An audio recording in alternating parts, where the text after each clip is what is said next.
वालेकुम अस्सलाम। मिसबा अनवर खान, अन्नान अली, वालेकुम अस्सलाम।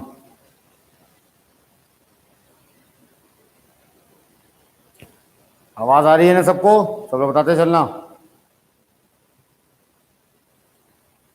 वालेकुम अस्सलाम, वालेकुम अस्सलाम। जितने बच्चे भी हैं वालेकुम अस्सलाम।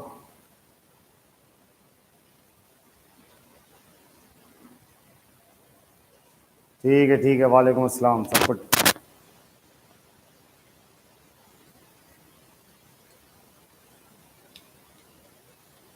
ठीक है बच्चों, अब जुड़ गए हो सब लोग। चलो, कल हम लोगों ने टॉपिक पढ़ा था, जो लास्ट टॉपिक हम लोगों ने पढ़ा था बेकिंग सोडा। हम लोगों ने कास्टिक सोडा, वॉशिंग सोडा और आपका साथ साथ सोडियम क्लोराइड और बेकिंग सोडा, ये चारों टॉपिक हम लोगों ने सम इंपॉर्टेंट केमिकल कंपाउंड के पढ़ा दिए थे। ठीक है, ओके ओके, सब प्रेजेंट हैं, सबको वालेकुम अस्सलाम। आज जल्दी शुरू करते हैं, जल्दी टॉपिक खत्म करते हैं, ज़्यादा बड़ा टॉपिक बचा नहीं है ये। हाँ, कल मैं एक पॉइंट भूल गया था, एक बच्चे ने लिखा भी था, उस पॉइंट को मैं बता दूं कि जो हमारा प्रोसेस था वॉशिंग सोडा बनने का प्रोसेस, उस प्रोसेस को हम लोग सॉल्वे प्रोसेस कहते थे। एक बच्चे ने मुझे लिखा भी था, रिमाइंड भी कराया था, लेकिन मैं देखा नहीं था तो मैं भूल गया था वो बताना कि जो वॉशिंग सोडा का प्रिपरेशन है उस प्रोसेस को हम लोग सॉल्वे प्रोसेस कहते हैं, या इसको पूरा नाम सॉल्वे अमोनिया प्रोसेस भी है। दोनों सही है, कोई गलत नहीं है। सॉल्वे साइंटिस्ट का नाम था, उनके नाम पर है ये। ठीक, तो सॉल्वे प्रोसेस जो था ना, वो बेकिंग सोडा का फॉर्मेशन नहीं था, वॉशिंग सोडा का। ड्यूरिंग सॉल्वे प्रोसेस पहले स्टेप में वॉशिंग सोडा की, जो वॉशिंग सोडा बनने वाले में बेकिंग सोडा बन जाता था, तो हम कह सकते हैं कि baking soda during Solvay process बनता है। बट ये मत कह देना कि बेकिंग सोडा का preparation is known as Solvay process, गलत हो जाएगा, क्योंकि वॉशिंग सोडा का preparation is known as Solvay, और सॉल्वे में पूरा 3 स्टेप जो था, वो तीनों स्टेप मिला करके सॉल्वे कहलाता है। ठीक है बच्चों? ठीक, यस, सही कह रहे हैं सब लोग। तो वॉशिंग सोडा, सॉल्वे, सब कुछ खत्म हो गया हमारा। अब हम लोग नेक्स्ट स्टार्ट करते हैं ब्लीचिंग पाउडर। अगला हम लोगों का आता है ब्लीचिंग पाउडर। फॉर्मूला है इसका CaOCl2। एक बच्चा कल मुझसे सवाल भी पूछ रहा था, सर बताओ इन सब फॉर्मूले को याद करना है क्या? तो याद करना पड़ेगा बेटा, एंट्रेंस है, तो एंट्रेंस के लिए आपको फॉर्मूला एटलीस्ट देखा हुआ तो होना चाहिए कि देख के टिक मार पाओ। अब इन सब फॉर्मूले को भी याद नहीं रखोगे तो फिर तो दिक्कत हो जाएगी, क्वेश्चन आ सकता है डायरेक्ट। तो ब्लीचिंग पाउडर का formula is calcium oxide oxy dichloride. इसका नाम होता है कैल्शियम ऑक्सी डाइक्लोराइड। और ब्लीचिंग पाउडर का प्रिपरेशन बहुत इंपॉर्टेंट है, क्योंकि ये एंट्रेंस में आया हुआ भी है इसका प्रिपरेशन। तो मैं आपको बता दूं इसके प्रिपरेशन में क्या करना पड़ता है। इसका प्रिपरेशन करने के लिए आपको कैल्शियम हाइड्रोक्साइड लेना है। हमें क्या लेना है? Calcium hydroxide. लेकिन ध्यान दो कि जो कैल्शियम हाइड्रोक्साइड लोगे वो मॉइस्ट नहीं है, वो भीगा हुआ नहीं है, वो सूखा हुआ है, ड्राई। कैल्शियम हाइड्रोक्साइड अलग अलग फॉर्म में आता है, मॉइस्ट में भी आता है, लिक्विड फॉर्म में भी आता है, लेकिन हम जो ले रहे हैं वो बिल्कुल सूखा हुआ ड्राई ले रहे हैं। तो ड्राई स्लेक्ड लाइम ले रहे हैं, और इसके ऊपर से हमने क्लोरीन गैस पास करा दी, क्लोरीन गैस की शक्ल में है। तो जब भी कभी आप कैल्शियम हाइड्रोक्साइड जो कि सूखा हुआ है उसके ऊपर से अगर क्लोरीन गैस पास कराओगे तो वो दोनों रिएक्शन कर जाते हैं, और रिएक्शन करके ब्लीचिंग पाउडर बनाते हैं। इस रिएक्शन को याद करना है तो ऐसे याद कर लो, देखो कैसे। कैल्शियम, तो कैल्शियम बना, 2 ऑक्सीजन, 1 ऑक्सीजन यहां, 2 क्लोरीन, 2 क्लोरीन यहां। अब बताओ क्या क्या बचा, ध्यान से देखो क्या क्या बचा। 2 हाइड्रोजन बच गए, और 2 में से 1 ऑक्सीजन यूज हुआ, 1 ऑक्सीजन बच गया, तो मिला करके इसको हम कहेंगे 2 हाइड्रोजन 1 ऑक्सीजन मिलके पानी। तो हमारा ब्लीचिंग पाउडर बनेगा और पानी बनेगा, ये याद रखना बिल्कुल। डायरेक्ट पूछेगा कि कैल्शियम ऑक्सीक्लोराइड ब्लीचिंग पाउडर किन किन केमिकल से मिलकर बना है, तो हम कहेंगे dry slaked lime as well as chlorine gas. ठीक, तो इसका ये प्रिपरेशन था। इसके प्रिपरेशन के बाद इसकी रिएक्शंस आती हैं। इस ब्लीचिंग पाउडर की रिएक्शन पूछता है रिएक्शन किसके साथ पूछता है? क्लोरीन का वो एसिड के साथ, कि ब्लीचिंग पाउडर कभी एसिड के साथ रिएक्शन करे तो क्या होता है। तो मैं आपको बता दूं कि जब भी कभी कोई ब्लीचिंग पाउडर एसिड के साथ रिएक्शन करेगा तो उस ब्लीचिंग पाउडर के अंदर जो क्लोरीन होता है वो क्लोरीन गैस निकलनी ही निकलनी है। क्लोरीन गैस निकलेगी ही निकलेगी, साथ साथ पानी भी बनेगा और साथ में सॉल्ट भी बनेगा। ये ध्यान रखना, सॉल्ट बनता है, पानी बनता है और क्लोरीन गैस निकलती है। ये रूल होता है जब भी ब्लीचिंग पाउडर किसी एसिड से रिएक्शन करता है। तो मैं ऐसे लिख देता हूं कि ब्लीचिंग पाउडर जब भी कभी एसिड से रिएक्शन करेगा तो हमेशा याद रखना क्या क्या बनता है? सॉल्ट प्लस पानी और प्लस क्लोरीन गैस। और इसके बारे में पूछा जाता है कि when bleaching powder reacts with acid which gas is produced, तो हमारा आंसर होगा क्लोरीन गैस। कौन सी गैस निकलेगी? Chlorine gas. एक आग रिएक्शन करके देखते हैं, दो एसिड ले लेते हैं, खास करके H2SO4 एक HCl, और फिर रिएक्शन करके देखते हैं क्या बनेगा। तो मैंने ब्लीचिंग पाउडर लिया और एक बार H2SO4 से कराया, एक बार HCl से कराया। ध्यान से देखना, H2O और Cl2 तो बनेगा ही बनेगा, इसके बारे में सोचने की जरूरत ही नहीं है। अब सॉल्ट कैसे बनाएं? तो सॉल्ट बनाने के लिए आपको क्या करना पड़ेगा? ब्लीचिंग पाउडर का कैल्शियम और एसिड का अनायन, याद रखना, ब्लीचिंग पाउडर का कैल्शियम और एसिड का अनायन, इनके बीच में रिएक्शन करके सॉल्ट बनाते हैं। तो अगर हम इसमें देखें तो calcium from bleaching powder and अनायन from acid मिलके बना calcium sulphate, calcium from bleaching powder and अनायन from acid मिलके बना कैल्शियम क्लोराइड। तो याद रखेंगे, ब्लीचिंग पाउडर का कैल्शियम और anion from acid react to form salt. ठीक है, बिल्कुल सही है, ज्यादातर बच्चे बिल्कुल सही देते जा रहे हैं जवाब। तो हमारा ये ब्लीचिंग पाउडर का रिएक्शन हो गया। ब्लीचिंग पाउडर के रिएक्शन के बाद इसका इस्तेमाल पढ़ते हैं हम लोग। इसका पहला इस्तेमाल डीकलराइजिंग एजेंट के तौर पर, किसी भी कपड़े का या पेपर का, किसी भी चीज का रंग उड़ाना है, रंग उड़ाना है तो आप ब्लीचिंग पाउडर डाल दो, ब्लीचिंग पाउडर उसका रंग उड़ा देता है। अब सवाल उठता है कि रंग कैसे उड़ाता है, तो वो हमारे में नहीं है, उसमें प्रोसेस ऑक्सीडाइज करा देता है वो, क्योंकि क्लोरीन बड़ा खतरनाक केमिकल होता है। ब्लीचिंग पाउडर का जो मेन कंपोनेंट है वो क्लोरीन है, कैल्शियम और ऑक्सीजन नहीं है। क्लोरीन की वजह से रंग उड़ता है, तो मेन सब कुछ क्लोरीन है। तो क्लोरीन डीकलराइजिंग एजेंट की तरह पे काम करता है, या ब्लीचिंग पाउडर डीकलराइजिंग की तरह काम करता है। और ये किसी भी कपड़े, अखबार या कुछ भी पेपर ले लो, इसका रंग उड़ाना है तो इसी के थ्रू रंग उड़ाते हैं। तो इसका इस्तेमाल तो बहुत ज्यादा होता है, कपड़ों की इंडस्ट्री में होता है क्योंकि रंग उड़ाने का काम कपड़ों में हो सकता है। ठीक है, जहां पेपर बनता है वहां होता है क्योंकि उसको सफेद करना होता है, तो उसके लिए भी हम लोग ब्लीचिंग पाउडर यूज करते हैं। तो ब्लीचिंग पाउडर का इस्तेमाल हम लोग डीकलराइजिंग एजेंट के तौर पर करते हैं। और भी इसका काम है, इसका काम है एक जर्मीसाइड के तौर पर। जर्मीसाइड, जर्म मतलब कीटाणु और साइड मतलब मारने वाला, कीटाणुओं को मारने वाले के तौर पे भी इस्तेमाल करते हैं। और आपने इसको तो देखा भी होगा, आप स्टेशन पे जब जाते हो तो स्टेशन पे जब देखो पोछा लगता है जब स्टेशन पर, तो आपको बहुत अजीब सी स्मेल आ रही होती है।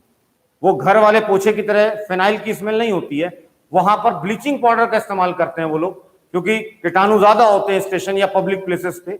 तो उनकी जब पोछे सफाई होती है तो ब्लीचिंग पाउडर का इस्तेमाल जरूर करते हैं वो लोग, जिससे कि कीटाणु सारे मर जाएं। या हम अपने घर में भी जो टैंक होता है, जो ऊपर पानी की टंकी होती है, उसमें टेबलेट डाल देते हैं 2-3 ब्लीचिंग पाउडर का, कि जिससे कि टैंक के अंदर कीटाणु ना जमा हो, उसमें मर जाए। तो आप लोग करते देखा भी होगा, अगर आप लोगों ने, सफाई होती है टैंक की तो ब्लीचिंग पाउडर डाला जाता है उसके अंदर।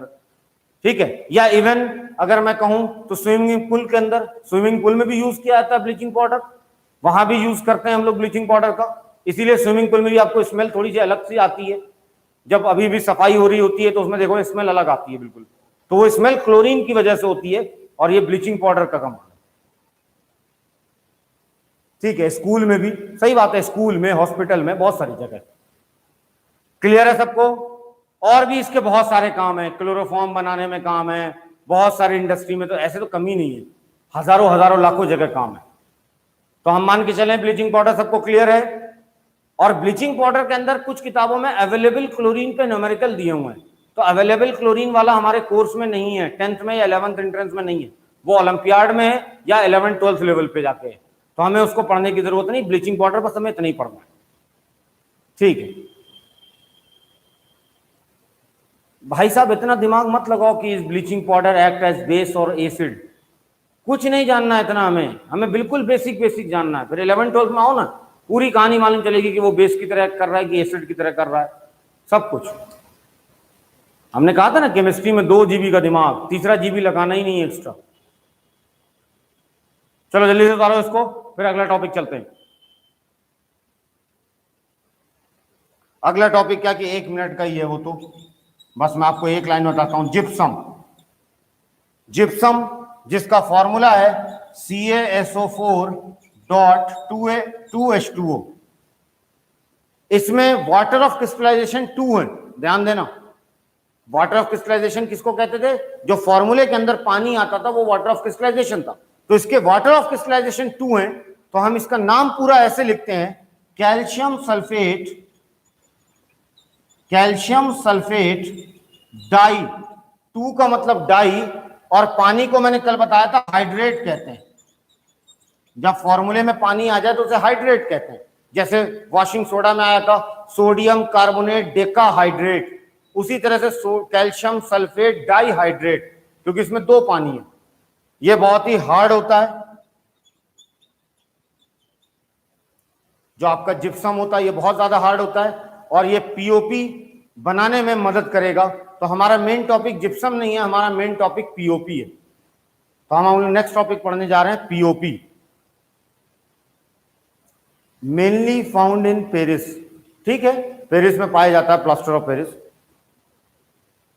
देखो ऐसा नहीं कि पेरिस में ही पाया जाता, पेरिस में शुरुआत वहीं से हुई थी। मतलब उस जमाने में ही सन 1400-1300 के जमाने से ही जो पेरिस और इटली वाले इलाके हैं उनमें आपका पीओपी इस्तेमाल होता आ रहा था। लेकिन ये मत कहो कि वहीं पाया जाता, पाया तो और भी बहुत सारी जगह जाता है। जैसे पाकिस्तान भी जिप्सम का बहुत बड़ा एक्सपोर्टर है। मिटाऊं?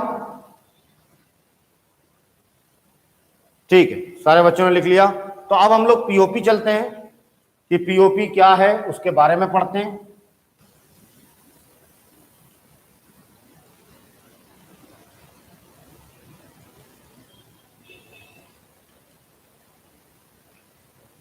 Next is POP, plaster of Paris. इसका फॉर्मूला जो होता है वो होता है CaSO4 आधा पानी। अब अजीब सी बात लग रही है कि आधा पानी क्या होता है? पानी या तो पूरा होगा या तो पानी गायब होगा। आधा और 3.5 पानी क्या होता है? तो असल में ये फॉर्मूला लिखने को लिखते हैं ऐसा, बट इसको हम ऐसे समझेंगे कि कैल्शियम सल्फेट का एक मॉलिक्यूल, दूसरा कैल्शियम सल्फेट का मॉलिक्यूल, और इन दोनों के बीच में एक पानी फंस गया है। 2 कैल्शियम सल्फेट के बीच में एक पानी है, तो एक कैल्शियम सल्फेट पे कितना पानी होगा रिस्पेक्ट में? आधा। तो ये मान के चलते हैं 1 पर आधा है, बट रियल में ये 2 पर 1 वाटर मॉलिक्यूल है। तो इसका फॉर्मूला इसीलिए कुछ किताबों में ऐसे भी लिखा होता है, और दोनों सही हैं, गलत कोई नहीं है। अगर हम ऐसे लिख दें तो 2CaSO4.H2O, ठीक है। हायर क्लासेस में इवन ये भी लिखा होता है कि 2 कैल्शियम सल्फेट के मॉलिक्यूल पर 1 पानी मौजूद है। लेकिन अगर सवाल ये आता है आपसे पूछे कि बताओ पीओपी में कितने वाटर ऑफ क्रिस्टलाइजेशन, तो आप 1 नहीं कहोगे, क्योंकि जब उसने पूछा है पीओपी में कितने, तो इसका मतलब वो 1 मॉलिक्यूल में पूछना चाह रहा है, और 1 मॉलिक्यूल में आपको आधा ही बताना पड़ेगा, half molecules of water of crystallisation. और इसीलिए नाम भी इसी बेसिस पे पड़ता है, कैल्शियम सल्फेट, और आधे को कहेंगे हेमी, और पानी है तो हाइड्रेट। तो इसका नाम होगा कैल्शियम सल्फेट हेमीहाइड्रेट। बनता कैसे है? तो आप जिप्सम ले लें, और जिप्सम को 100 डिग्री सेल्सियस पे गर्म कर दें। तो कभी भी याद रखना, किसी भी कंपाउंड जिसमें वाटर ऑफ क्रिस्टलाइजेशन होता है और उसे हीट करोगे, तो हीट करने पे वाटर ऑफ क्रिस्टलाइजेशन का लॉस हो जाता है। अब ये लॉस अकॉर्डिंग टू टेम्परेचर होता है। टेम्परेचर ज्यादा करोगे तो ज्यादा लॉस होगा, कम करोगे तो कम लॉस होगा। तो एक्सपेरिमेंटली देखा गया कि 100 डिग्री पर अगर तुमने जिप्सम को गर्म किया तो 2 पानी में से 1.5 पानी बाहर हो जाता है और आधा पानी रह जाता है। तो ये एक्सपेरिमेंटल है। एक्सपेरिमेंटल देखा गया कि CaSO4 हाफ H2O बनता है और साथ में 1.5 H2O बाहर। लेकिन कोई बच्चा सवाल अगर पूछे कि सर ये बताओ अगर 100 डिग्री से ऊपर कर दिया तो अगर 100 डिग्री से ऊपर कर दिया तो सारा का सारा पानी बाहर हो जाएगा और फिर वो POP ना बन के CaSO4 बन जाएगा और CaSO4 को हम लोग डेड बंड प्लास्टर कहते हैं। बहुत अच्छा सवाल है ये, डेड बंड प्लास्टर। तो अगर 100 डिग्री से ऊपर गर्म कर दिया तो डेड बंड प्लास्टर, 100 डिग्री पे गर्म कर दिया तो POP। अब कोई बच्चा पूछे सर अगर 100 से कम कर दिया तो 100 से कम करोगे तो वो ना जिप्सम रहेगा क्योंकि उसमें से हो सकता है एक पानी बाहर आ जाए और ना वो POP बन पाएगा। वो हो सकता है जिप्सम का ही एक खराब रूप फॉर्म, यानी कि उसमें से 2H2O में से एक पानी बाहर निकल के वो पाउडर फॉर्म में हो जाए, ऐसा जिप्सम बन सकता है। तो 100 डिग्री के नीचे नहीं, 100 या 100 से ऊपर। ठीक है। हाँ, अब 373, एक बच्चा कह रहा है 373 केल्विन, 100 डिग्री को ही 373 केल्विन कहते हैं। बेटा एक ही चीज है दोनों। 100 डिग्री इज 373 केल्विन। ठीक, POP सबको क्लियर। अब बस इसका यूज पढ़ो, इसका इस्तेमाल। चलो, इस्तेमाल इसका कहां कहां? आप जिस रूम में बैठे होगे उस रूम की छत पे देखो, हो सकता है आपके सीलिंग में POP हो रही हो, चांसेस हैं ज्यादा के घर में POP हो रही होती है, तो सीलिंग में इसका इस्तेमाल होता है, मूर्ति बनाने में इस्तेमाल होता है, या इवन कास्टिंग, कुछ कास्ट कर रहे होते हैं, जैसे लोहे का हमें मूर्ति बनाना है या कुछ बनाना है तो पहले POP का ढांचा बना लेते हैं और उस सांचे के अंदर हम लोग आयरन को डाल करके उसकी मूर्ति निकाल लेते हैं। सांचे के रूप में इस्तेमाल करते हैं POP का। या POP का इस्तेमाल हम लोग फ्रैक्चर में यूज करते हैं। जब आपका फ्रैक्चर होता है तो आपने देखा पट्टी बनती है और उस पर एक लेप लगती है, तो वो लेप POP की होती है और फिर वो बाद में जाके हार्ड हो जाता है, क्योंकि POP में जब तुम पानी मिलाते हो तो कुछ देर के बाद वो हार्ड मास में चेंज हो जाता है और वो हार्ड मास वापस जिप्सम होता है।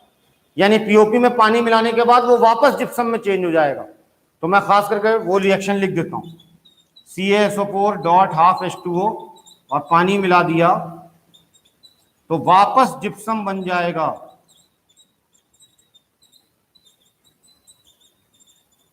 तो जब आपकी हड्डी फ्रैक्चर होती है तो जब आप प्लास्टर लगाते हो तो पहले वो POP होता है और पानी मिलाने के बाद POP प्लस पानी, थोड़ी देर के बाद जब वो सूखने लगता है धीरे धीरे वो जिप्सम में कन्वर्ट हो जाता है, फिर वो POP नहीं रहता, वो जिप्सम हो जाता है।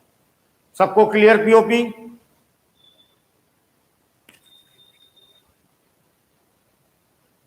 कह रहा हमारे ऊपर तो आसमान है, हम छत पर हैं इसलिए।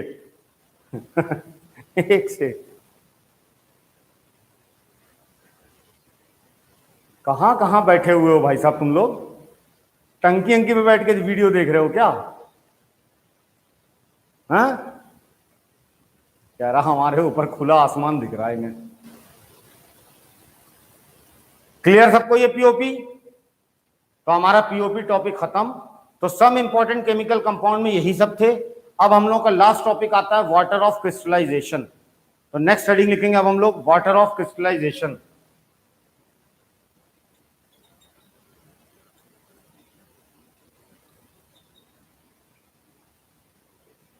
समझो, वाटर ऑफ क्रिस्टलाइजेशन का मतलब ऐसा पानी का मॉलिक्यूल जो क्रिस्टल का पार्ट है।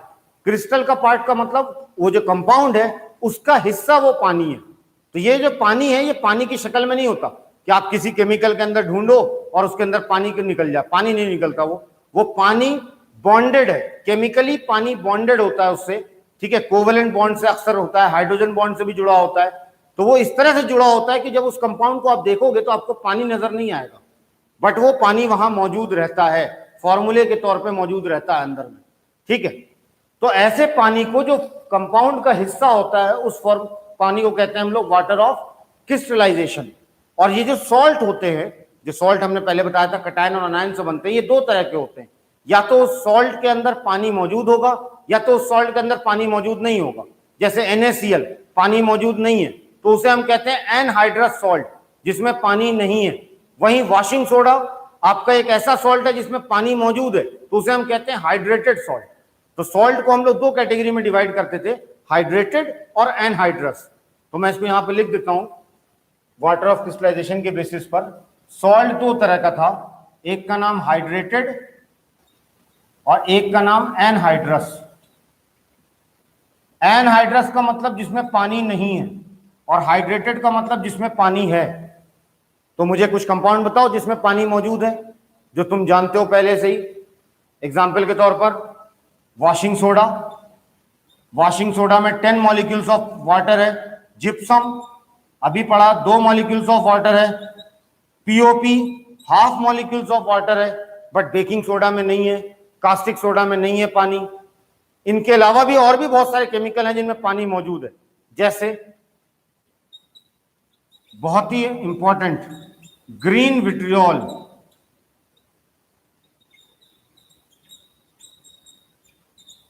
जैसे ब्लू विट्रियोल,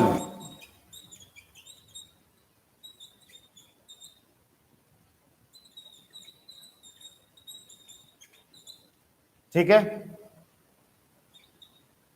जैसे ग्रीन विट्रियोल, ब्लू विट्रियोल, ये नाम है, कॉमन नेम है, याद रखना है इसको। ये ग्रीन कलर का होता है इसलिए इसका नाम पड़ा। तो FeSO4 फेरस सल्फेट, हेप्टा 7 मतलब हेप्टा हाइड्रेट, कॉपर सल्फेट 5 मतलब पेंटा, पेंटा हाइड्रेट। ये ब्लू कलर का होता है इसलिए इसका नाम ब्लू विट्रियोल है, इसका नाम ग्रीन विट्रियोल है। और इनके अंदर वाटर ऑफ क्रिस्टलाइजेशन है, तो इसीलिए ये क्या कहलाएंगे, हाइड्रेटेड। और वहीं NaCl, ZnCl2, MgCl2 जिनके अंदर पानी नहीं है वो क्या कहलाएंगे, एनहाइड्रस। एग्जाम्पल के तौर पे NaCl, MgCl2 जिनमें पानी नहीं दिख रहा है वो सब एनहाइड्रस कहलाते हैं।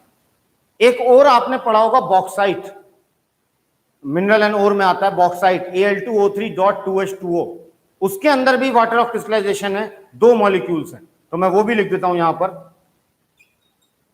Bauxite Al2O3.2H2O।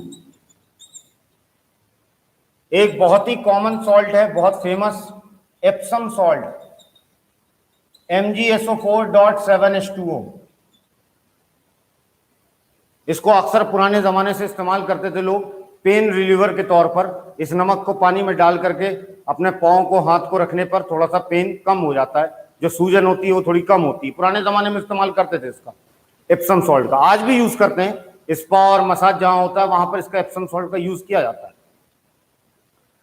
ठीक है। तो ये था आपका वाटर ऑफ क्रिस्टलाइजेशन, आपको याद हो जाएगा, बस फॉर्मूला याद रखना, तो फॉर्मूले के बेसिस पे बना लोगे। अब लास्ट पार्ट इस चैप्टर का आता है हमारा कि अगर हम किसी हाइड्रेटेड सॉल्ट को गर्म कर दें तो क्या होगा। ऐसा सॉल्ट जिसमें पानी मौजूद है और उसे गर्म कर दें तो क्या होगा। तो गर्म करने पर उसके वाटर ऑफ क्रिस्टलाइजेशन उड़ जाएंगे, गायब हो जाएंगे। जैसे वॉशिंग सोडा Na2CO3.10H2O है, उसको अगर मैं हीट कर दूं तो 10 मॉलिक्यूल ऑफ पानी बाहर हो जाएंगे। कॉपर सल्फेट .5H2O है, उसे गर्म कर दूं तो 5 मॉलिक्यूल ऑफ वाटर गायब हो जाएंगे।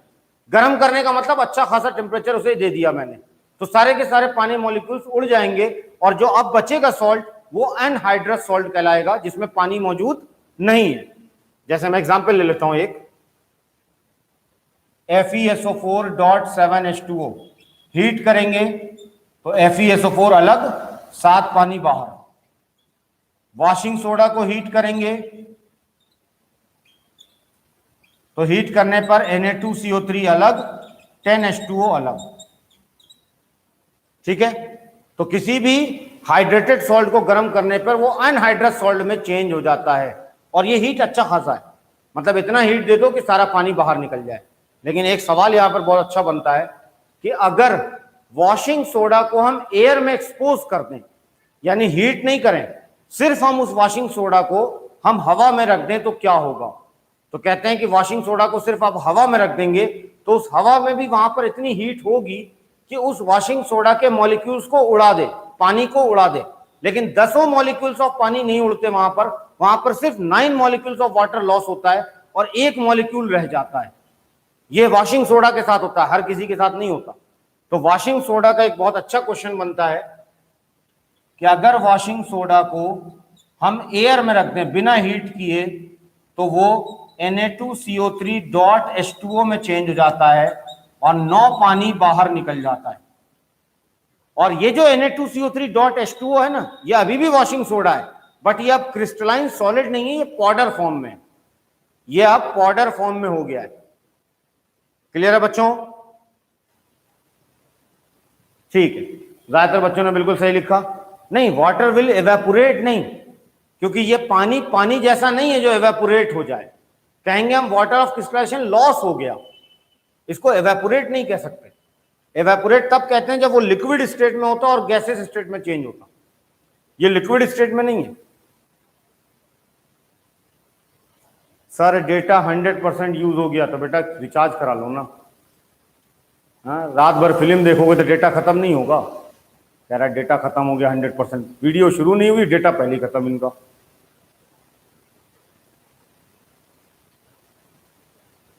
देखो, ठीक है, तो ये हमारा पूरा चैप्टर कंप्लीट हो गया, एसिड बेस एंड सॉल्ट। अब इसमें कुछ नहीं बचा। सबको क्लियर है बच्चों? बहुत सारे बच्चे इंतजार भी कर रहे थे, कह रहे थे सर कब खत्म होगा चैप्टर। तो अब हमारा acid base and salt chapter खत्म। नेक्स्ट क्लास से हम लोग फिर मेटल नॉन मेटल की शुरुआत करेंगे। सीक्वेंस वाइज ही चल रहे हैं, क्लास 10th के हिसाब से चल रहे हैं, और क्लास 10th के चैप्टर पढ़े हैं, फिर क्लास 9th के चैप्टर तो बहुत छोटे छोटे चैप्टर है। ठीक है बच्चों, कोई डाउट तो नहीं? जल्दी बता दो।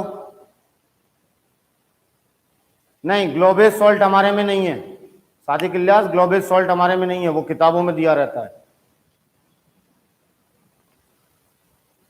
Clear clear. अच्छा, विलुप्त प्रजाति का जवाब दे दिया, आया है क्या वो विराट? मैंने देखा नहीं उसका, मैंने उसका क्वेश्चन देखा ही नहीं आज विराट का। चलो मैं देखूंगा बाद में तो बता दूंगा उसको। अब तुम लोगों की फिजिक्स की क्लास होगी मेरे बाद, फिर आप लोग फिजिक्स की क्लास करो। केमिस्ट्री का कंप्लीट हो गया हमारा एसिड बेस एंड सॉल्ट। अब मुझे नहीं लगता इसमें आप किसी को प्रॉब्लम होगी। ठीक है बच्चों?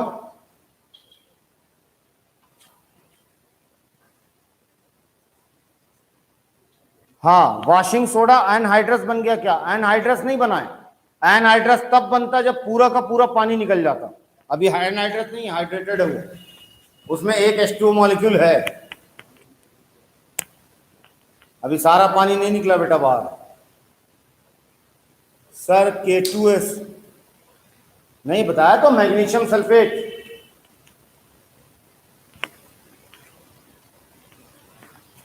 मैंने लिखा तो magnesium sulphate dot 7H2O Epsom salt, उसको यूज करते हैं भाई पेन रिलीवर के तौर पर। एप्सम सॉल्ट को डालो पानी में और फिर उसका पाउडर डुबा लो, देखो कैसा होता है। ठीक है बच्चों? आपकी क्लास 7:30 से फिजिक्स की होगी। करंट इलेक्ट्रिसिटी टॉपिक है आपका 7:30 से, तो आपका ब्रेक है। हाँ, नमाज वमाज पढ़ लो, 7:30 से क्लास शुरू होगी।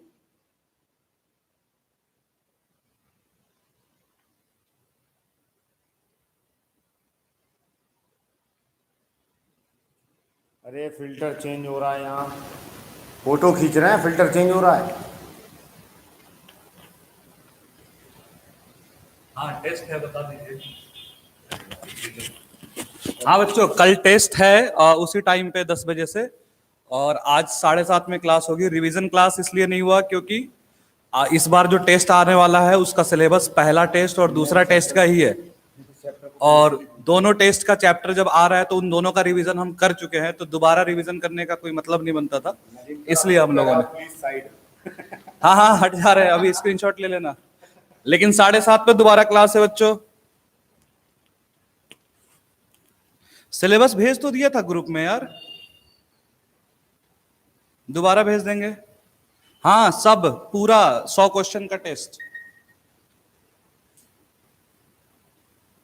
नहीं, फोर्स और मोशन ग्रुप पे भेजा गया है सिलेबस, एक बार और भेज देंगे। अरे भाई, बाकी 7:30 में मिलो, फिर बाकी बताते हैं। विराट सिंह ने पूछा हवा विजिबल क्यों नहीं होता है? अरे विराट सिंह आ गया यार से। आओ फिजिक्स में बताते हैं बेटा।